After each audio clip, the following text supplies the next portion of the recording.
यह कहानी है रोहित की, एक आम लड़का जिसकी जिंदगी की सारी उम्मीदें एक इंटरव्यू पर टिकी थी। रोहित आईटी इंजीनियर था, लेकिन पिछले 6 महीने से बेरोजगार था। पैसे खत्म हो चुके थे, माँ बीमार थी और पिता पहले ही दुनिया छोड़ चुके थे। उसके पास आखिरी मौका था। बेंगलुरु की एक नामी कंपनी में इंटरव्यू था। रोहित ने कहा, हे श्याम बाबा, बस इस बार साथ देना, बाकी मैं मेहनत कर रहा हूँ। वो ट्रेन में बैठा, मन में सिर्फ एक नाम, खाटू श्याम। ट्रेन चली, लेकिन रास्ते में अचानक एक हादसा हुआ। एक टेक्निकल फॉल्ट के कारण ट्रेन को एक छोटे स्टेशन पर रोक दिया गया और इंटरव्यू का समय पास आता जा रहा था। रोहित गुस्से में बोला, हे भगवान, मैंने आपसे सिर्फ एक मौका मांगा था और आपने ये कर दिया। तभी एक बुजुर्ग बाबा रोहित के पास आते हैं। उनके पास एक पुराना मोबाइल होता है और वो कहते हैं, बेटा तुम बहुत परेशान लग रहे हो, क्या मैं कुछ मदद कर सकता हूँ? रोहित रोते हुए कहता है, बाबा आपने क्या मदद करनी, ऊपर वाले को तो मेरी सुननी ही नहीं है। बाबा मुस्कुराते हैं और कहते हैं, श्याम सबकी सुनता है, लेकिन समय से पहले वो तुम्हारा यकीन परखता है। रोहित को विश्वास नहीं होता। वो स्टेशन छोड़कर पैदल ही निकल पड़ता है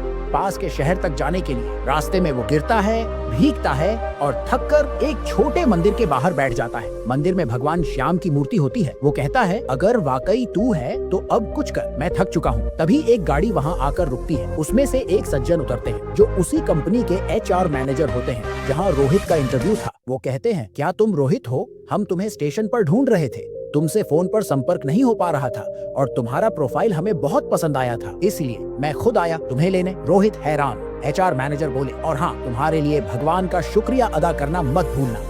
यही मंदिर में रुकने का इरादा अचानक बना। रोहित इंटरव्यू देता है, नौकरी मिल जाती है। कुछ दिन बाद वो खाटू धाम जाता है, श्याम बाबा के दरबार में। वो आंखें बंद करके कहता है, हे श्याम, मुझे माफ करना, मैंने तुम्हारे प्लान पर शक किया था। आज समझ आया, मेरी हार ही मेरी जीत का रास्ता थी। जब सब कुछ आपके खिलाफ लगे, जब लगने लगे कि भगवान चुप हैं, तो समझ लीजिए वो काम कर रहे हैं। बस आपको देख रहे हैं कि आप उन पर कितना यकीन रखते हैं, क्योंकि श्याम का दिया कभी कम नहीं होता और उसका समय कभी गलत नहीं होता।